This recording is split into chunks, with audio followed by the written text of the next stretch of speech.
Hoje, vamos viajar para o Japão do século XVI e conhecer uma história incrível de coragem e fé. Naquela época, o cristianismo estava florescendo e um jovem jesuíta chamado Paulo Miki se destacava como um dos maiores pregadores do país, filho de um líder militar japonês. Ele era conhecido por sua inteligência e por sua habilidade de dialogar com todos, de samurais a camponeses. Ele sonhava em ver o Japão abraçar a fé cristã. Tudo parecia ir bem, até que o poderoso governante Toyotomi Hideyoshi, que antes era tolerante, mudou de ideia. Com medo da influência estrangeira, ele iniciou uma perseguição feroz contra os cristãos. Em 1596, a situação explodiu. Um navio espanhol naufragou na costa japonesa e seu capitão, tentando intimidar as autoridades, disse que os missionários eram a vanguarda para uma conquista militar. Essa foi a desculpa que Hideyoshi precisava. A ordem de prisão foi dada. Paulo Miki e outros 25 cristãos, incluindo padres franciscanos, irmãos leigos e até mesmo crianças, foram capturados em Kyoto como um aviso para a população. Eles tiveram parte de suas orelhas cortadas e foram forçados a marchar por mais de 800 quilômetros até Nagasaki, o centro do cristianismo no Japão. Durante semanas, eles caminharam sob o frio do inverno, sofrendo humilhações e abusos pelo caminho. Mas em vez de desespero, eles cantavam e rezavam, transformando sua jornada de dor em uma peregrinação de fé. Finalmente, eles chegaram à colina de Nishisaka. 26 cruzes esperavam por eles. Lá estava Paulo Miki, e ao seu lado, meninos como Luiz Iboraki, de apenas 12 anos, que perguntou: "Qual é a minha cruz?" Antônio, de 13, e Tomé, de 14 anos, também estavam lá, firmes em sua fé. Antes de morrer, Paulo Miki fez seu último sermão da cruz. Ele declarou que era japonês, jesuíta, e que morria por ter pregado o Evangelho. E, olhando para seus algozes, ele disse: "Eu os perdoo. Espero que minha morte ajude a converter este país, enquanto as lanças perfuravam seus corpos." Os mártires começaram a cantar Rute Daum, um hino de louvor a Deus. Suas vozes ecoaram pela colina, um testemunho que nem a morte poderia silenciar. O sacrifício deles não foi em vão. A fé cristã sobreviveu no Japão de forma escondida por mais de 250 anos. Em 1862, o Papa Pio IX canonizou Paulo Miki e seus 25 companheiros como santos mártires. A história deles nos lembra que a verdadeira força não está na espada, mas na convicção e no amor que superam até mesmo a morte. Louvado seja o nosso Senhor Jesus Cristo, para sempre seja louvado. Querido irmão, querida irmã, você que tem me acompanhado nessa jornada missionária, te convido mais uma vez a dar um joinha, acionar o sininho, compartilhar. Fazendo sempre isso, o YouTube reconhece a grandeza dessa missão e enviará para mais e mais pessoas. Na sexta-feira da quarta semana do tempo comum, no dia em que essa igreja celebra o martírio de São Paulo Miki e seus companheiros. O Senhor esteja convosco, Ele está no meio de nós. Proclamação do Evangelho de Jesus Cristo segundo São Marcos. Glória a vós, Senhor.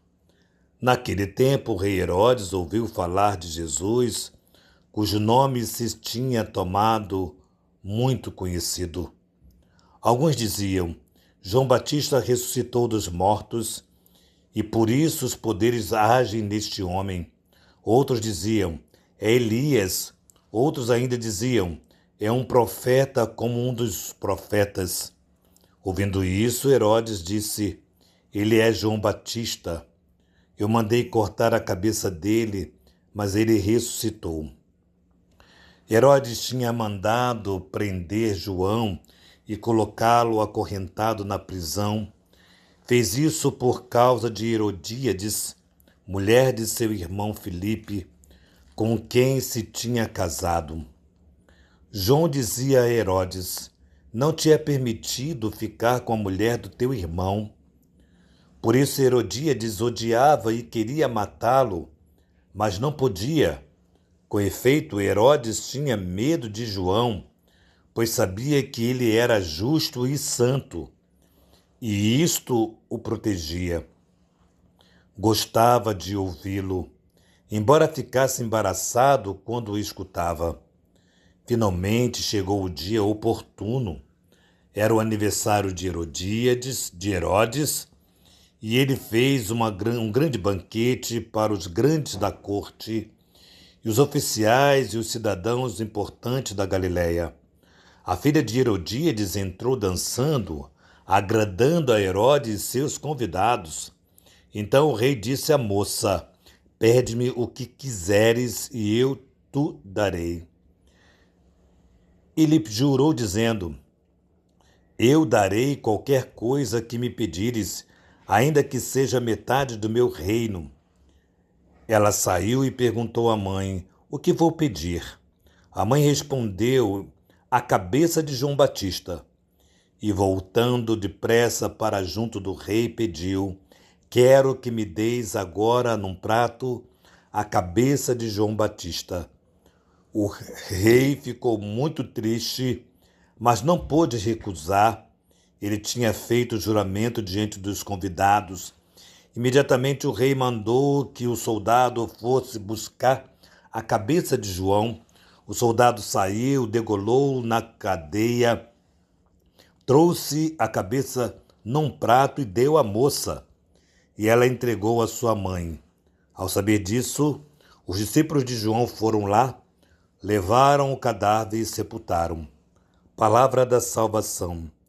Glória a vós, Senhor. Amados irmãos, o martírio de João Batista recorda-nos também a nós, desde o nosso tempo, que não se pode ceder às paixões do mundo. Não se pode deixar de proclamar a verdade. A palavra de Deus é a verdade, e a verdade é verdade. Não se exime deste compromisso. A vida cristã exige, por assim dizer, amados irmãos, o martírio da fidelidade cotidiana ao Evangelho, ou seja, a coragem de deixar que Cristo cresça dentro de nós, cresça profundamente em nós, e seja Cristo quem orienta nossos pensamentos, as nossas ações. Mas isso só se verifica na nossa vida se a nossa relação com Deus for sólida. A oração não é tempo perdido, não é roubar espaço de atividades recreativas ou coisa parecida. Inclusive as obras apostólicas, mas é precisamente o contrário, se formos capazes de uma vida de oração fiel, constante e confiante. Constante e confiante. O próprio Deus dá-nos a capacidade, amados irmãos, a capacidade realmente e a força para viver de modo feliz e tranquilo, para superar as dificuldades e testemunhá-lo com coragem. São João Batista intercede por cada um de nós, a fim de que sabemos conservar sempre o primado em nossa vida cristã. Deus como principal. A verdade, ainda que doa em nossos corações, ela deve ser o foco da nossa vida. Portanto, amados irmãos, que cada um de nós tenhamos a coragem de anunciar Jesus Cristo com a verdade do Evangelho. Louvado seja o nosso Senhor Jesus Cristo, para sempre seja louvado. Que nossa patrona, Santa Faustina, nos enriqueça com o diário, que São José, esposo da Virgem Maria, nos conceda a graça de ter uma vida verdadeira com nosso Senhor que Maria Santíssima, Rainha do Clero, nos conceda a alegria de termos uma casa para cuidarmos de sacerdotes. Em nome do Pai, do Filho e do Espírito Santo. Amém.